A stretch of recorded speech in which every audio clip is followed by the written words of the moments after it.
The echo of small footsteps in the dim corridors of Riverside Nursing Home caught the attention of 78-year-old retired Lieutenant Frank Morrison. The afternoon sun filtering through the window bathed the old photographs in his room with golden light as small faces appeared at his doorway. "Mr. Morrison?" called out teacher Sarah Collins, accompanied by a small group of elementary school students. "The children would like to ask you some questions, if you're available." Frank slowly rose from his chair. The old injury in his left leg still ached, a souvenir from Vietnam. Of course," he said in a gentle voice. "Come in, children. Pull up those chairs and sit down." 8-year-old Emma asked curiously, "Mr. Morrison, were you really in the war?" Frank's eyes misted over. He looked toward the desk where his youth photograph stood. There, a faded old photograph. 5 young soldiers standing shoulder to shoulder in Vietnam. In that photo, he was only 19 years old. "Yes, little lady," Frank said, his voice carrying the weight of years. "I was in Vietnam in 1968. It's a very long story. But let me tell you the most important part, about brotherhood and never leaving anyone behind." The children leaned forward, their young eyes wide with curiosity. Frank reached for the faded photograph, his weathered hands trembling slightly. "You see this picture? These were my brothers. Not by blood, but by something stronger. We called ourselves the Devil Dogs of Delta Company, 1st Battalion, 9th Infantry Regiment. We were just kids, really. Tommy here," he pointed to a freckled face, "was only 18. And Mike, he was the oldest at 21. 10-year-old Jake raised his hand. "What happened to them, Mr. Morrison?" Frank's jaw tightened. The memories came flooding back like a monsoon rain. The jungle was alive with sound, but not the right sounds. Lieutenant Frank Morrison crouched behind a massive mahogany tree, his M16 rifle ready, sweat mixing with the constant drizzle that had been falling for 3 days. The radio crackled with static. "Delta 6, this is Bravo 2. We've lost contact with Reconnaissance Team Alpha. Last known position, grid reference 847 to 291, approximately 2 clicks northeast of your position." Frank keyed his radio. "Bravo 2, this is Delta 6. Roger that. What's the nature of the contact loss?" "Unknown, Delta 6. They were investigating suspected VC supply tunnel when radio went dead. That was 6 hours ago." Frank looked at his 4-man team. Sergeant Mike MacDonald, a stocky Irishman from Boston who could strip an M60 machine gun blindfolded. Corporal Tommy Red Williams, barely 18, but the best point man Frank had ever seen.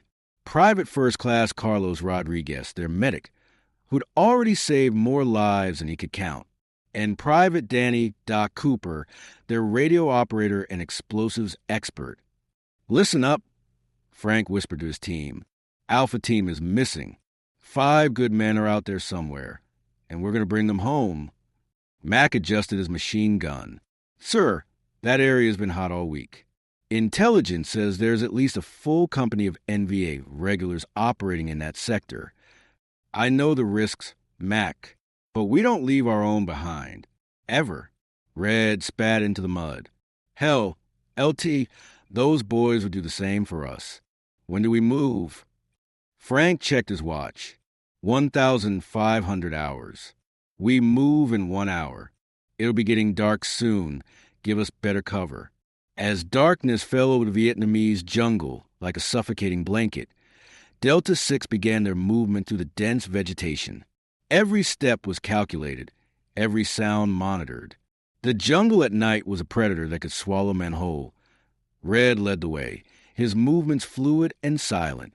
Behind him, Frank followed with the radio, then Carlos with his medical gear, Mac with the M60, and Danny bringing up the rear with his explosives and backup radio. They'd been moving for 2 hours when Red held up his fist, the signal to freeze.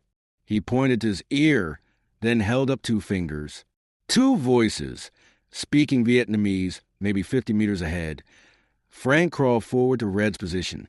Through the thick foliage, he could see the flickering light of a small fire. Two NVA soldiers were sitting, sharing a meal. But more importantly, Frank could see fresh boot prints in the mud, American boot prints. He hand-signaled to Mac. Circle left. To Carlos. Circle right. To Danny. Stay with radio. The two NVA soldiers never knew what hit them. Mac's massive frame appeared behind the first like a ghost, his knife finding its mark. Carlos, despite his small stature, was equally efficient. The jungle returned to its natural sounds. "LT over here," whispered Red. He'd found more tracks, and something else, torn fabric from an American uniform, caught on a thorn bush. Frank examined the evidence. They went this way. Alpha Team was captured, not killed. They're being moved. "That's good news and bad news," Mac muttered. "Good news is they're alive. Bad news is they're probably being taken to one of those tunnel complexes for interrogation." Frank's blood ran cold. Everyone knew what happened to American prisoners in those tunnels. Then we'd better find them fast. 3 hours deeper into the jungle. Delta 6 found what they were looking for and what they feared. A hidden entrance to a tunnel complex, camouflaged so well that they nearly walked past it. Fresh earth had been disturbed, and there were clear signs of recent activity. "There," Danny whispered, pointing to an almost invisible opening in what looked like a natural hillside. "That's got to be it." Frank studied the entrance through his binoculars. 2 guards were visible, but he suspected there were more hidden in the jungle around the complex. "Mac, Carlos, you take the perimeter guards. Red, you're with me. We're going in." "Sir," Carlos interjected, "shouldn't we call for backup? This looks like a major installation." Frank shook his head. "By the time backup gets here, Alpha Team could be dead. We do this now, we do it quiet, and we get our boys out." The assault was swift and precise. Mac's M60 created a devastating crossfire, while Carlos picked off sentries with his rifle. Frank and Red disappeared into the tunnel entrance like wraiths. Inside the tunnels, the air was thick and suffocating. The narrow passages barely allowed them to crawl, and the darkness was absolute except for the small flashlight Frank carried. Then they heard it, American voices, weak but alive. "Gonna get out of here, Johnson. Just hold on. That's Sergeant Peterson," Frank whispered to Red. "Alpha Team leader." They crawled faster through the narrow tunnel, following the voices. The tunnel opened into a small chamber, and there they were, 5 Americans beaten and bloodied, but alive. They were guarded by 3 NVA soldiers who were in the middle of an interrogation. Frank made quick hand signals to Red. On his count, 3, 2, 1. The firefight in enclosed space was deafening. Red's M16 took down 2 guards, while Frank eliminated the 3rd. But the sound of gunfire had alerted the entire complex. "Jesus Christ, Morrison," gasped Sergeant Peterson. "Thought we were goners for sure. Not on my watch." Frank replied, cutting Peterson's bonds. "Can you move?" "Johnson's in bad shape. Broken leg, maybe internal injuries. Patterson and Williams are roughed up, but mobile. Rodriguez here took a beating, but he's tough." Frank assessed the situation quickly. They had 5 wounded men, and a complex full of enemies between them and freedom. "Red, help me get Johnson. Mac should be setting up a perimeter outside. We move fast, and we move together. Extracting 5 wounded men through narrow tunnels while under fire was like trying to perform surgery during an earthquake. Frank could hear NBA soldiers shouting and running through the tunnel system, trying to cut off their escape. They reached the tunnel entrance to find Mac laying down suppressive fire with his M60. "LT, we got company coming from 3 directions. Danny's been hit." Frank saw Danny slumped against a tree, Carlos working frantically to stop the bleeding from a chest wound. "How bad?" Frank called out. "Bad, sir. He needs a medevac now or he's not going to make it." Frank's mind raced. They were pinned down, outnumbered, with wounded men who couldn't move quickly. The nearest LZ for a helicopter extraction was 2 clicks away through hostile territory. "Mac, Carlos, you take Alpha Team and head for LZ Charlie." Red, and I will stay with Danny and provide cover. Like hell, Mac growled, we don't split up. We all go or nobody goes. That's an order, Sergeant. Mac looked Frank in the eye. With respect, sir, screw your order. We're all going home together. It was then that Red spotted something that changed everything. LT, incoming mortars. The first explosion was 50 meters away, but they could hear the whistle of more shells incoming. The NVA had called in mortar support. Everybody down. Frank yelled. The second mortar hit closer. The third was right on target. Frank remembered the explosion in slow motion, the flash of light, the deafening roar, the sensation of flying through the air. When he regained consciousness, his ears were ringing and his left leg was on fire with pain.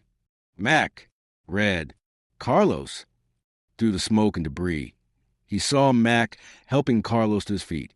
Red was dragging Johnson toward the tree line, but Danny was gone. The mortar had hit directly where he'd been lying. We gotta move, LT. Mac was pulling him to his feet. More mortars incoming. Frank looked back at where Danny had been. 19 years old. Had a girl back home named Susan. Was going to ask her to marry him when he got back. Sir, we have to go now. The next 12 hours were a blur of pain, adrenaline, and pure determination. Frank's leg was badly damaged by shrapnel, but he refused to be carried while other men needed help. They moved through the jungle like a small army of wounded ghosts. Mac carried Johnson on his back for miles. Carlos, despite his own injuries, tended to everyone's wounds with supplies that were running dangerously low. Red navigated through the darkness, using skills that seemed almost supernatural. Frank coordinated with command via radio, calling in artillery strikes on their pursuers and guiding helicopters to the extraction point. Delta 6, this is Dustoff 7-3. We have you in sight. Pop smoke. Red through a yellow smoker nod. The blessed sound of helicopter rotors grew louder. That's the most beautiful sound in the world. Peterson gasped as they loaded the wounded into the Huey. But as the helicopter lifted off, Frank looked down at the jungle that had taken Danny. Somewhere down there, a 19-year-old kid from Ohio was never going home. Mac put a hand on Frank's shoulder. You did good, LT. You brought us home. Not all of us, Frank replied, watching the jungle disappear below. Frank spent 2 months in a field hospital, then 6 more months in recovery back in the States. The shrapnel in his leg would never fully heal. Too close to major nerves to operate safely, he received the Silver Star for the rescue mission. Mac got the Bronze Star. Carlos and Red received Purple Hearts along with their other commendations. But the medal Frank treasured most was a simple photograph. It had been taken 3 days before the mission at their fire base. All 5 members of Delta 6, standing together, young and invincible. Someone from headquarters had taken it for the unit newsletter. Danny was in the center, grinning that cocky grin of his, arms around Frank and Mac. Red was making bunny ears behind Carlos's head. They looked like kids at summer camp, not soldiers in a war zone. That photograph became Frank's most precious possession. Back in the nursing home, Frank wiped his eyes with a trembling hand. The children sat in complete silence, absorbing the weight of what they'd heard. What happened to your friends after the war? Asked Emma, her voice barely a whisper. Frank smiled sadly. Mac became a police officer in Boston. Raised 4 kids, coached Little League for 30 years. He passed away 5 years ago. His heart finally gave out. Carlos became a doctor, went back to work in hospitals in poor neighborhoods. Red had a harder time. The war stayed with him longer than the rest of us.